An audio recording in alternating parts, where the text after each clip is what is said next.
बारिश स्टार्ट हो चुका है, काफ़ी तेज़ हवा है, बारिश भी हो रहा है और गरज चमक भी हो रहा है।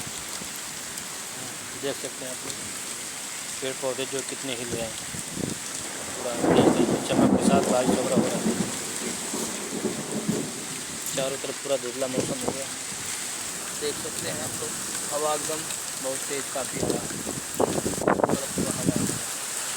पूरा अंधेरा हो गया है, दिन में अंधेरा हो गया। 12-1 बज रहा है समय, एकदम अंधेरा हो चुका है।